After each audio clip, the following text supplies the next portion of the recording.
This is Steele Sometime. Here's the USL's Kelsey Steele. Steele Sometime, Season 3, Episode 8 is here. Kelsey Steele and Scott Stewart on the mics with you today, ready to talk all things USL and much more. Scott, I know you're just getting acclimated after your trip out west. It's nice to see you again. How was Cali? Yeah, I came back, which was probably a mistake, but I can look at doing that a little bit later. No, it was great. Unfortunately, did not get out to Championship Soccer Stadium, but was able to enjoy a nice family wedding. And the terrain in California is like insane. So just got to see like a different planet is what it felt like. Was that your first time to Cali? It was my first time. Oh, man. So just like immersing in everything then. Literally like taking it all in, like spent the majority of our Saturday afternoon just like driving just to like look at everything that existed out there, because not cornfield and not palm trees, Tampa. So it was nice. That's all you know. Yeah, that's all I know. So it was nice to switch it up a little bit.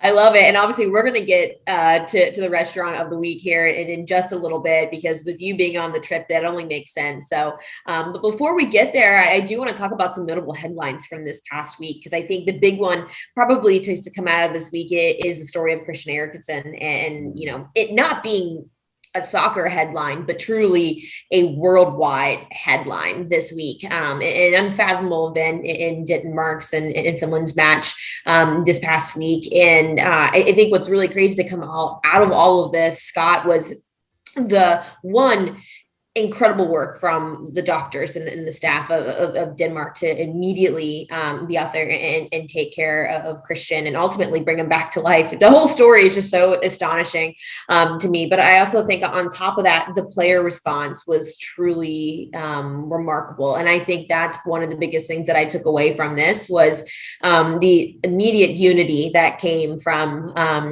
the players and you know, standing around him. And I felt really touched by that situation as a whole.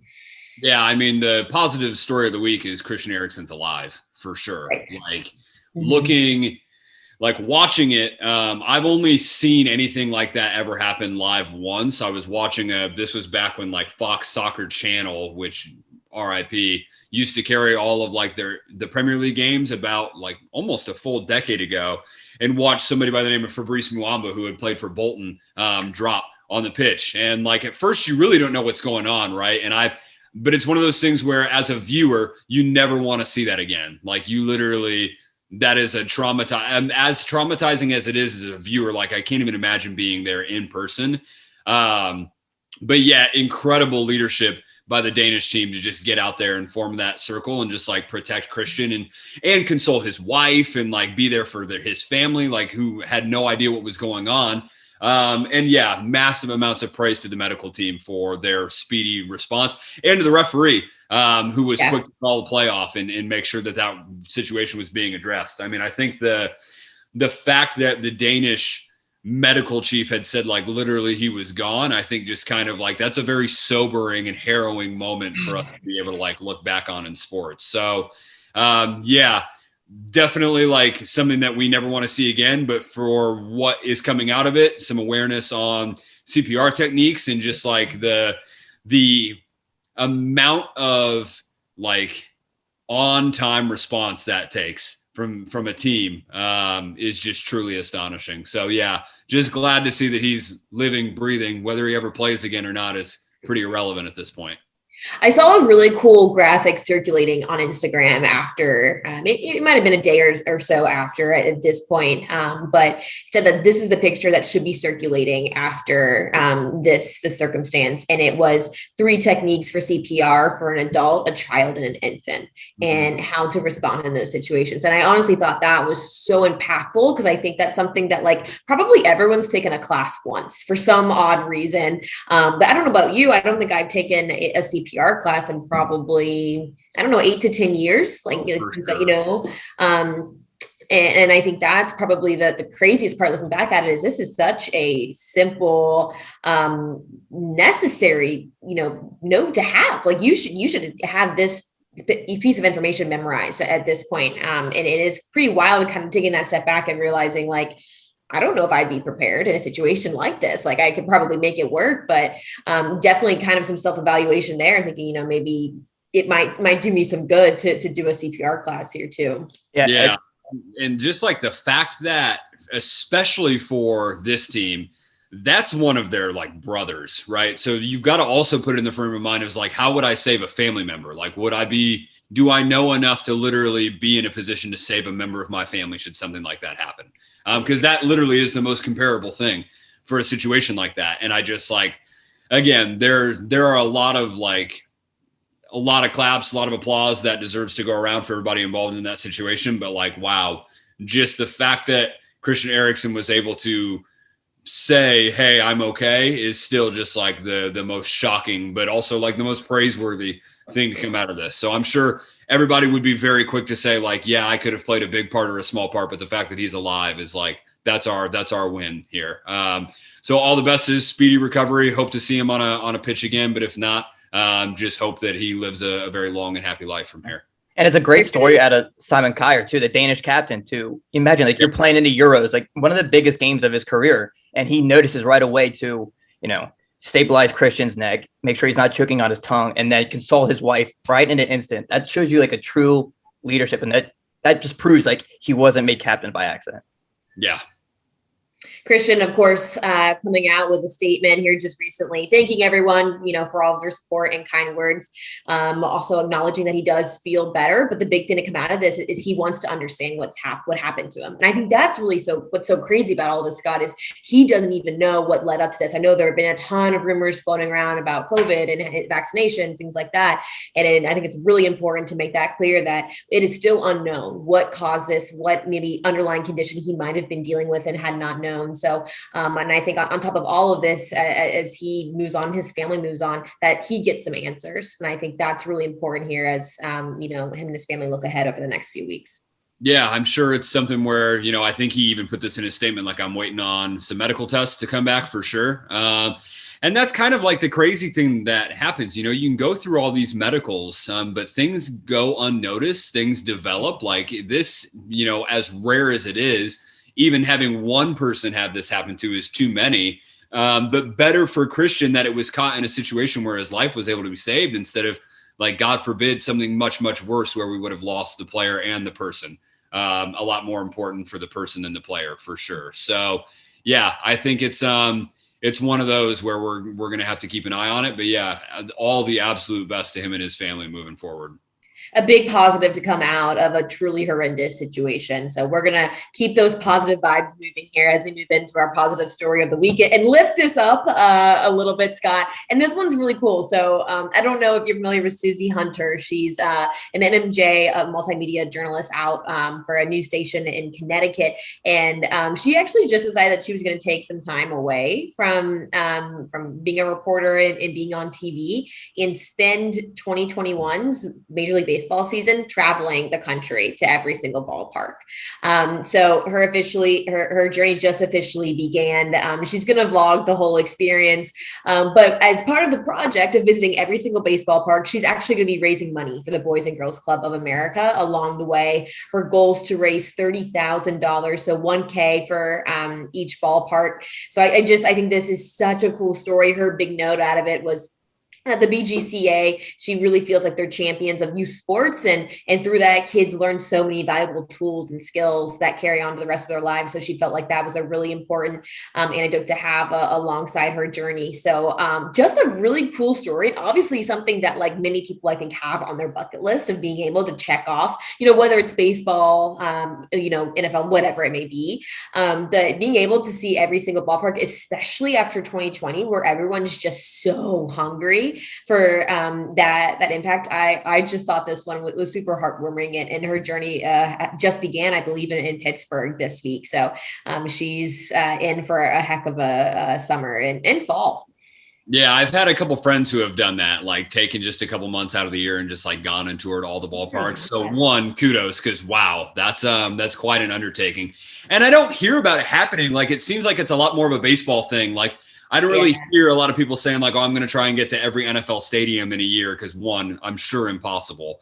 But two, like NBA doesn't really have that travel culture. I feel like baseball does. Like it's a lot more for like the casual common fan. So I'm sure it's going to be an incredible summer for her. The fact that she's raising money for a sport that was like, I don't know what baseball's youth participation is in terms of like percentage these days. Baseball was huge for me growing up. Like that was like one of the youth sports. So I think it's awesome that she's raising money for a cause. We'll catch her at the good old Trop down here when she comes through. So cool. Something I'm so envious of. Do you have like a bucket list of parks, arenas, stadiums, anything that like are definitely on your list to visit? Yeah, for sure. Not like just one sport necessarily, but I do have like, these are like the ultimate of the most ultimate venues. And like, I will make it a point at some point in my life to go there. What's like top 3? Wembley Stadium in England for sure, just because it's massive. It's like a 90,000 seater. Liverpool Stadium in Anfield. I've already gone to Al Lang Stadium, so I can cross that one. Nah, I'm kidding. For sure, 2 soccer, and then I would say Staples Center. Like, I just think that some of like, as a basketball guy, like some of the more like just iconic places, like even the Garden, would love to go to MSG as well. Like, I think that there are just a lot of ones where I would say this is top tier, but there are really only like a very few and far between that are going to make like the top 5. This is happening. A cool list. And one, maybe if you have a sabbatical or something at some point, you can start hopping around the country and world, and hit a few off. So I think that one's great. And you already hit a piece of the world in the country as you went out west this week. So we have got to hear about the experience over in Cali and your restaurant of the week, because if there's anything that Cali is known for, we know that they eat good out there. Yes. So I've been really looking forward to what you're going to come back for the show, because it is only right that you highlight our restaurant of the week. So Scott, what do you have? Yeah, for one, like everybody's just thin out there. And I was just thinking to myself, like, y'all just must not eat any of the food that's around here. Like, no wonder everything's so expensive. You guys don't pay at all. Because they're so active. Yeah, but I was just like, I was looking around and I was like, y'all just like, do you guys use ranch at all? Like, because if you do, there's no way you're going to look like this for that long. But no, California was great. Our restaurant of the week comes to you from the beautiful city of Temecula, California. Looked like a place that could hold some soccer games. I don't know what our listenership looks like in Temecula, but I do have to shout out Crush and Brew, who provided really, I think, 2 of the best things that I've ever tasted in my life. So one, they had a turkey avocado sandwich that just like blew your socks off. They did a really good chicken sandwich. They had a really good burger. But Kels, the thing about Crush and Brew, and the thing that's really going to tune you in, is they have this thing called a Zookie. Okay. It's essentially like a deep dish cookie. So it comes in the form of like a brick, almost like a brownie, but it is like layer on layer of just straight cookie. And I knew that I either had to run a 5K the next morning, or I could only have one bite, because if I indulged beyond that, your boy was going all the way in. Like the whole thing was going down. So we split it between like 6 of us. Yeah. But this thing, like if you want dessert, like just book your ticket. It's about an hour and a half from LAX. Like just go down to SoCal, maybe swing by San Diego, say hey to our friends there, say hi to Landon, and then maybe swing through Temecula and eat at Crush and Brew. I don't know if you could see the drool coming down my face when you started talking about that cookie, but I could literally feel it. Like I had to push my jaw back up. That sounded incredible. And it's cool being on the other side of it as you're kind of taking me through. Like I'm going through the pictures here on the menu, and 110%, this is a place I would smash. Yes, 100%. Completely on board. Their cocktails and draft beer selection looks superb also. Yeah, like we ate and I went to bed. Like that's how I felt about myself. I ate and then I was like, you know what? We're just calling it. Like got an early morning tomorrow. Let's just like go watch some Stranger Things and just like doze off. Like that, it's that good of food when your next move is sleep. Yeah, like that is the standard we set. That's a day's work. That's a job well done. It felt like a whole 8-hour shift getting through it, especially the cookie, but worth it. Well spent. And I paid them, so they win.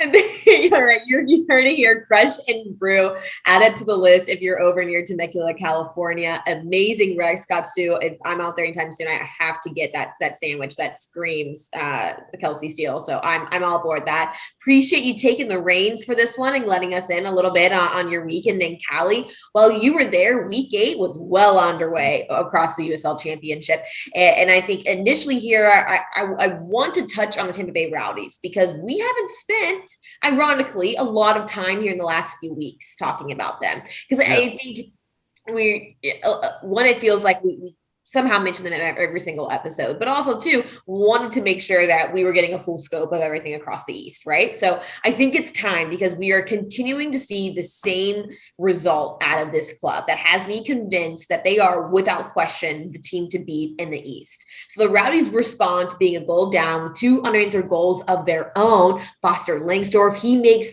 his addition to that Rowdies attack with the game winner in the 85th. They take that one 2-1 over Loudon. I think a real grit performance out of the Rowdies. I think we talked about offline that it was somewhat of a slow start with the Rowdies, which I don't think is necessarily a huge surprise. Like the Rowdies aren't always that club that's going to come out and punch you in the face, right? I think that's when you look at the difference between them and Phoenix. Phoenix is a much more like we're going to punch you in the face as quickly as we can, which might be an awful analogy, but you get where I'm coming there. So I think coming out of this one, my question for you, Scott, is do you think Foster Langsdorff is going to fill the absence of an injured Steven Dos Santos? Yeah, I mean, he's got to, right? Like that is literally what you saw how quickly. And like when the Dos Santos news came out, so now I'm restarting a sentence 3 times. When the Dos Santos news came out, like you saw how quickly Neil Collins moved for somebody, right? Like this was like they clearly felt the weight of Dos Santos' impact. I mean, he was on fire. He was scoring almost every game. Like his name was in the Golden Boot conversation just as much as Guenzati's. Neil told us when he was on the show. He said when he was on the show how much of an impact Steven had made and how badly he wanted him. So, I mean, it's a natural next move for him. Yeah. And so and especially when it's indefinite, like you're not slapping a timetable on somebody's return. You got to move for somebody, right? And clearly Guenzati is reliable. Guenzati +1 makes you one of, if not the most dangerous teams in the league. So obviously Langsdorff, look, it could have come either way. I think, Coach Collins would probably say at the end of the day, his team deserved to win, but I think we're always probably going to get that out of Neil. He's probably always going to say that. But this is one where sometimes it bounces your way and sometimes it doesn't. So for Langsdorff to take advantage of the opportunity that literally you're going down to the wire, somebody's got to score. It falls on his doorstep. He's able to put it home, but it's not always going to happen that way. My point in saying that is something different about Tampa Bay is going on right now in terms of whether they're just getting the luck their way right now as well, whether they've just trained themselves this well in execution. I think it's probably a little bit of both, but you don't get result after result after result, Charlotte aside, where they are really just putting their stamp on the game, maybe getting a little bit of luck their way. But at the end of the day, you're looking at this team and you're like, there's not really one who I'm going to see bring in a heavy challenge outside of the one team we've already seen them play, and they won. It's just, I feel like I just keep going back to that conversation we had at the beginning of the year, and it's so hard for me not to lean towards Tampa Bay and Phoenix at the end. Like at this point, no one has convinced me otherwise. And listen, we still have a long season ahead of us. And frankly, I hope that I'm proven wrong. You're proven wrong because we love seeing the parity. But I think the one thing that we're seeing out of the Rowdies day in and day out is that consistency. And that is what's going to get them to that final game in October, November. So obviously, no matter a win's a win. It doesn't matter if there was a little bit of luck involved. 3 points is 3 points. So obviously a big one. And I think too, it'll be interesting to see how Foster kind of gets himself acclimated here as he allows himself to have that time, especially in the locker room as well. So obviously a big 3 points to come out of the Rowdies at Al Lang as well. They move on to look ahead to week 9. We go over to the Western Conference because we have an El Paso side that brought us a 4-point swing after week 8 with a win over Indy and a draw with Colorado Springs. Have you seen enough now of El Paso to figure out where you want to put them in the West, Scott? I've seen enough to know that they're not going to go away, right? Okay. Like they are for sure going to be a part of the conversation, I think, at the end of the year. I mean, they're unbeaten through 6, which is good. Obviously, they'd want a couple of those draws to be wins. And look, I don't want to spend too much time on it because I think I've already given Indy fans enough reason to hate me this year. They dominated Indy. Yeah. Like that. At no point in that game did I feel like Indy was going to do something to take the El Paso attack or just rhythm out of sync. Now, they score a really good goal against Colorado Springs, and obviously they're not able to hold on at the end of the day. I think you can look at a couple things, obviously shorter rest period, which is something we've heard a lot of coaches talk about already. Really honing in on the shorter rest. I'm having to play the same guys Wednesday and Saturday. It for sure takes a toll. But I think for El Paso, like the Indy win and the Colorado Springs like draw kind of offset each other. But again, enough to know that this is a resilient side. This is a side that is playing the way that they want to play. And I think more often than not, it's going to get them the result that they desire. Would either one of those, with the Rowdies result and El Paso result, would either one of those go into one of your most notable results from week 8, or is there a different one that fills that void for you? Yeah, I mean, I think the El Paso Indy game like does fit that for me, right? Like we were kind of interested to see, especially against, again, 2 tacticians that we have a tremendous amount of respect for in Indy's Martin Rennie and El Paso's Mark Lowry. I think Orange County's win over the weekend was just as impressive, though. I mean, I don't think like it wasn't necessarily anything where you're going to look at because Oakland, right? Like there's not anything to be said negatively about Oakland. But we know they're not like big contenders. But I think Orange County just getting the job done is one. The only one that I really honed in on Sunday, like the Charlotte-Hartford game, for Charlotte to complete a comeback and then score 2 goals really in the last 10 minutes to take away a really important home win over a very good Hartford side. I think they are low-key the team that nobody's talking about, but everybody should be paying attention to. We talked about them last week and in weeks prior, to be fair, Scott. So I don't know if that puts us ahead of the pack here, but I'd like to name drop because we've been eyeing this all along. Yeah, no, 100%. I don't want to lump us into the conversation. I just think naturally, like you probably look at like the Indies and the Louisvilles, and I'm sure some of it's like postseason status and just like bigger quote unquote names that pop out. And I don't know if it's like fan base related or like social related, like whatever it is. But I just don't think Charlotte, like there aren't a lot of people that are doing the beck and call to like watch the Independence on a Saturday or a Sunday, but they should be. I think that's the point, right? Like whether Charlotte ends up going all the way this year or not, like they are holding down the fort and they are showing what they're able to do. So yeah, a Hartford win is big. It's important.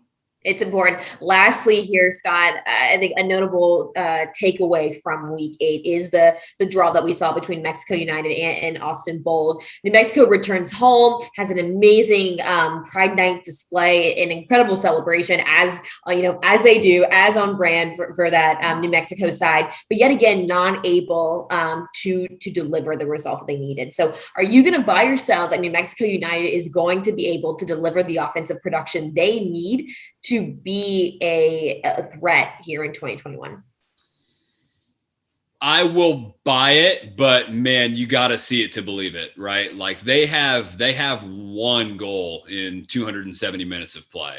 Like the Loudoun loss, they got blanked. They were able to beat Monarchs, but it was 1-0. And then again, blanked against Austin. And I know that like we talk about New Mexico United's consistency, right? But I think like what I'm beginning to understand or maybe just like observe is the only thing consistent about them is their roller coaster nature. And some of that is in offensive like flair. Some of that is in defensive stability or fragility rather. But I am going to buy it. I do think that they are going to hit a higher patch. New Mexico has a tendency to peak a little bit later in the season, so I certainly don't think we're looking at the best of them right now.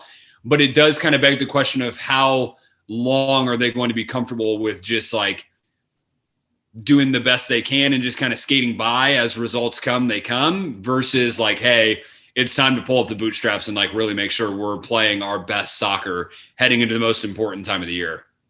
Production has to happen, and especially as I look towards October, something's got to give. Yeah. And it's so frustrating, I think, because it is that narrative. These last few years with New Mexico, is the pieces are there to score and to have that offensive production. It's just something is always preventing that from happening. So I would love to see that switch turn on for them and really move toward a heavy offensive second half of 2021. Yeah, and I don't know. I think they have the pieces, right? Like they at least have the people they need. Brian Brown is a goal scorer. Devin Sandoval is a goal scorer. Like Ilya Illich is a goal scorer. They have the people. But with 8 goals in 7 games, like you're starting to look at New Mexico and say, if we can put 2 past them, like we've got a decent shot, at least at a point, potentially at all 3, just going on average. So I know they've had a couple of 3-goal games, but that makes it almost even worse because that means that 6 of your 8 goals came across the span of 2 games, which means that you've scored 2 in 5, which just is kind of a worrying notion. So I think they'll pick it up. They may not ever eclipse like a 3-4 goal a game type team, but they're going to have to start doing more than they're doing now to get it done. Looking for that production as we move into week 9. That'll do it for week 8 coverage. Plenty to look ahead as we look ahead to week 9 here. We're going to take a quick break. When we come back, we're going to talk about our social moment of the week. Welcome back to Steele Sometime. We're getting right into our favorite social moment of the week. And this one came out of nowhere, almost maybe in the sky where Mars is hanging out. I'm not quite sure, but the Rochester Rhinos are active on Twitter. So much so that they actually announced on Tuesday in a tweet that Premier League star Jamie Vardy has become a co-owner of the club. We don't really know what's going on, you guys. It's up for speculation. I think the biggest thing here is we are as surprised as you are. And this was quite a laugh, if anything. Like, it was just so like, where did this come from? Like, Scott, what did you think when you saw that? Yeah. Is this a dream? Am I in a simulation? Did I eat some really like weird pizza last night? Like, did somebody do something to me that I don't know about? And a lot went through my head. And I think like, look, there's only so much we can say because like we don't know what the future of the Rhinos looks like, and like we don't know what that means or where they're going to play or like if they're going to play. Like we don't really know what that is. But just like some interesting quotes from Jamie Vardy, like no matter where I looked, like it just kept coming back to the Rhinos. And like, I just thought of all the active projects or inactive projects in the world, Jamie Vardy lands in Rochester, New York with the Rhinos. Yeah, look, I'll just say different reactions for Marshawn Lynch in Oakland and Jamie Vardy in Rochester. And I'll just leave it at that. I'm not going to lie. I looked at the photo for probably a good 60 seconds, convincing myself that it was Photoshopped. I was like, I don't think this scarf is on this guy. Like, I don't think this is real. And I don't know. I think the best part of the whole thing, honestly, was like scrolling through my feed, and it was just quote tweet after quote tweet after quote tweet from the entire soccer universe, and everyone else being like, what is going on? Yeah. And I can imagine like fans in Leicester like reading like, okay, so Jamie Vardy's been bought in as a part-time owner of an inactive team who hasn't kicked a ball for like 3-4 years now. Like, what is actually going on here? And I'm sure we'll find out. I think the next few months are going to give us some answers that we're all waiting for. But for now, cool Tuesday, like world breaker from Jamie Vardy and the Rochester team. I love it. Social moment of the week right there. Good to hear from you, Rhinos. Love to see it. Let's get into our week ahead here. Week 9 is well underway. A USL and ESPN match. Indy and Pittsburgh will be colliding there for that matchup on ESPN Deportes. I think that one, I don't want to say lackluster, but I do think that one is a lot of question marks with two teams that kind of have been just a bit like this the whole season, and really I feel like you could toss the coin, that one could go either way.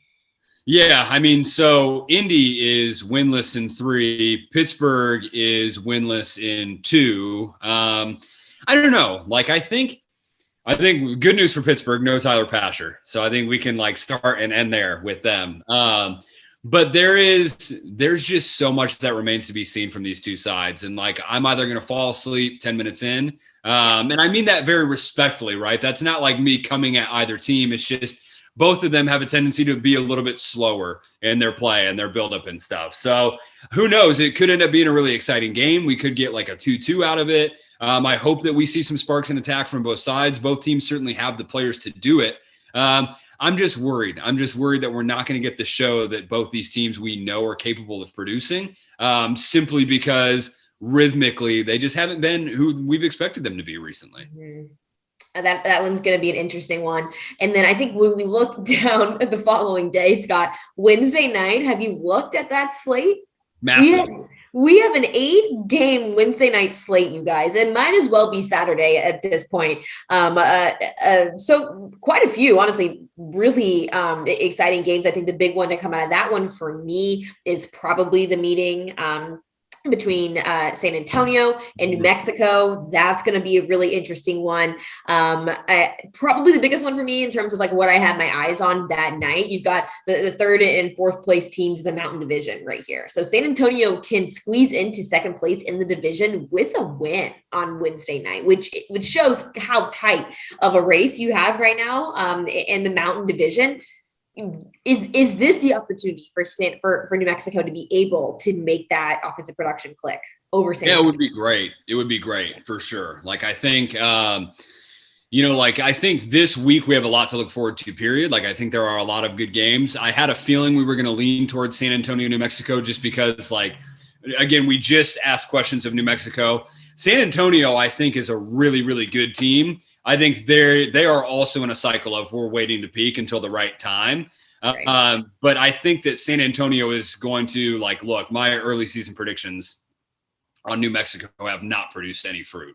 So, like, I think San Antonio has a very real possibility of finishing above New Mexico. But most important to them, have a very real possibility of going to New Mexico and actually getting 3 points from this. So I think now more than ever, if you're New Mexico, you probably want to win this one just to show like, hey, we're not just comfortable, just kind of rolling along as we see fit, but not an easy game for them to roll into and host. And I think New Mexico hits a road stretch after this too. So they're going to want their last game at home for a while to like be one that's fruitful. So are you going to buy that San Antonio makes a 2-place jump in the rankings on Wednesday night? Yeah, I will. I love this San Antonio team. And I love this New Mexico team. I'm a lot more privy to give it to San Antonio off the bat. Okay, all right. Let's talk about the East, though. We've got a big Central Division class between Birmingham and Louisville as well. I believe that one's on Wednesday night too. So let's not forget. I think they're going to kick us off on Wednesday night. So that one's an interesting one. Obviously, Birmingham with the hosting duties in this one. I truly think Louisville is going to gain some ground here. The standings are a little misleading at this point. We have to remember that Louisville's a few games back right now. So it's not necessarily at level play. That being said, we've seen a lot of good things out of JJ Williams here in the last few weeks. And I think this is a really big stage for him to kind of continue that momentum. Yeah, I think for Louisville, this is a massive week. And like you said, it's very, very young. So we don't want to start drawing like overarching conclusions. That's why I was very careful to talk about Orange County and Oakland earlier, because we don't see Oakland as a contender, but they've also played like 6-7 games. So who knows, right? But for Louisville, this is a great opportunity because they have Tulsa on Saturday. So to be facing Birmingham and then Tulsa, who's also at 6 games played, it's a big chance for them to jump. If they win both those games, they could very easily be at the top of the Central Division. So I think the way that the Louisville-Birmingham game played out the first time, I think Louisville fans felt a little hard done by. Birmingham maybe not deserving of the penalty they earned. Louisville may be deserving of a penalty that they didn't ultimately end up getting the call for. So I think they're going to look back at that experience and maybe feel like a little misjudged or maybe looking for some extra justice. But I think Wednesday's got a lot of potential, but I think this is a great one to kick us off. Yeah, well, Wednesday is going to be a lot of fun. And I think that you can almost look at it as like a hump day, fun day, right? So get home from work and get on ESPN Plus and have yourself a little bit of an evening. And then if you want, you make it all the way to Saturday, because guess what? We've got San Diego and Phoenix again. Say it ain't so. What, the third meeting this season, Scott? Is this the chance that San Diego is able to? I think what's frustrating is that their previous meeting would have been the one. I think that I just think there's too much going right for Phoenix right now to have any sort of bump in the road at this point. Yeah, what we know about San Diego is they know Phoenix better than they ever have. Yeah. So they are certainly intimately familiar with how they play. What we still don't have an understanding of is if they're able to actually stop them.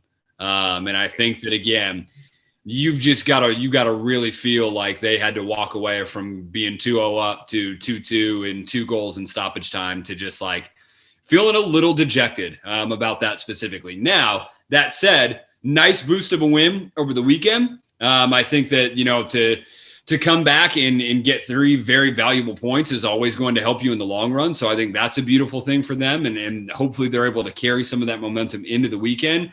But you said it, Phoenix has not shown, even off the back of their loss to the Rowdies, that they have ever been able to be like judged as down and out. There's just nothing that seems to truly stop them from rolling their momentum from game to game.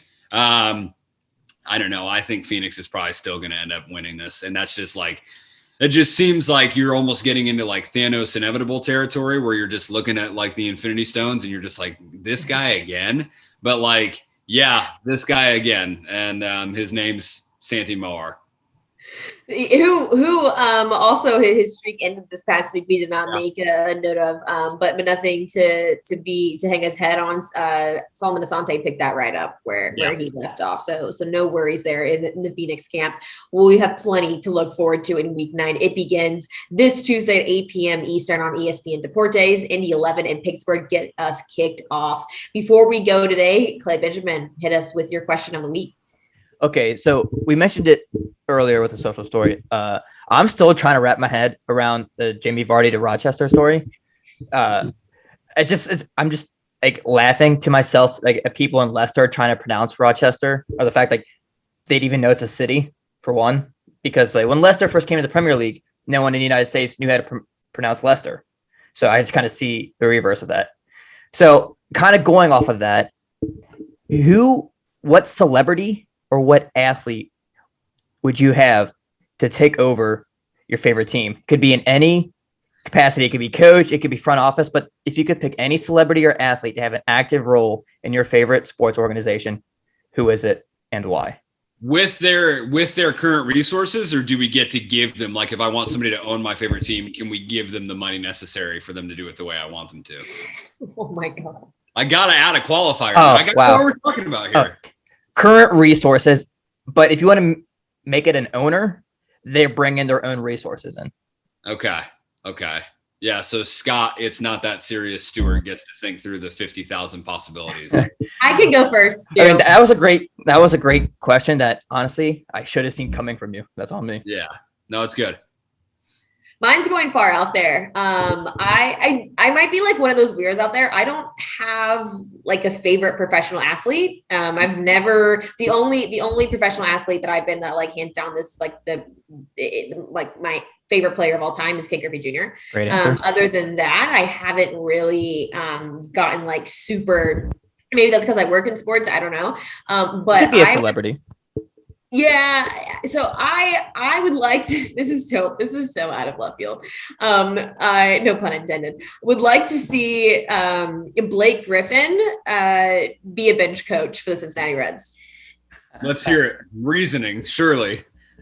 So for those of you who follow baseball, and for those of you who don't, the Reds have this like rejuvenated side this year. They've got some of these younger guys in there who are just bringing a lot of steam and fire. And it may have started with Trevor Bauer last year being one of those guys who were just so vocal and so much like, I don't give a crap what you think about me kind of thing. And I, for one, am loving the Nick Castellanos vibes this year that he's bringing to the team. So I think that Blake Griffin would come into this dugout and have a roaring time. Like, I think that this would be like the best mic'd up dugout that you could possibly have in all of sports. Like for those who don't know much about Blake Griffin, he's hysterical, like a super, super funny dude. I remember watching him play in college, so I'm a fan there, but I think that he would have a hilarious time with guys like Joey Votto and Castellanos. And plenty of experience, like, sitting on a bench too. Ooh. So like he can bring that huge experience. God. That's fair. I'm pushing this with a personality, Clay. I don't. No, I mean, I know it's a great answer. I'm just saying I got to add that shot in there to Blake Griffin. That's the best I have. Stu, what do you have? That's good. I'm tempted to just say like so-and-so can just come play for my favorite team so we win everything. But honestly, like I think what's best for me, I'm going to look at like doing more of like an owner, like manager type role. And so I'm trying to combine like who's a good humanitarian, like who's a good person. You're being like a good person about this. Okay. Yeah, but like is also rich and like can do things like the right way. So I think one, because I think he and I would be really good friends, but I also think that he would just be a really cool person to work with.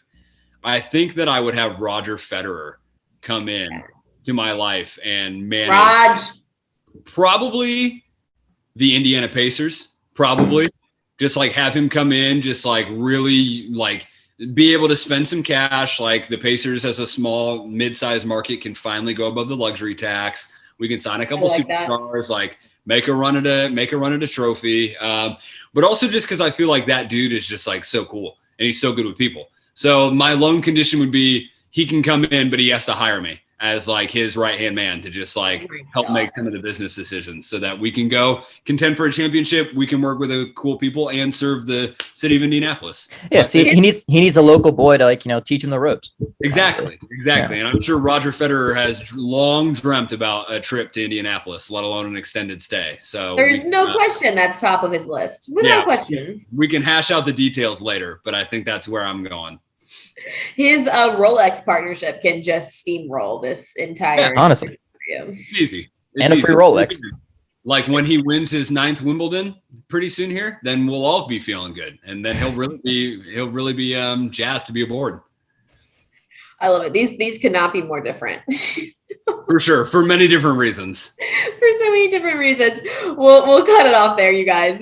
For plenty ahead here in week 9. It begins this Tuesday for Kelsey, Steele, Scott Stewart. This is Steele Some Time.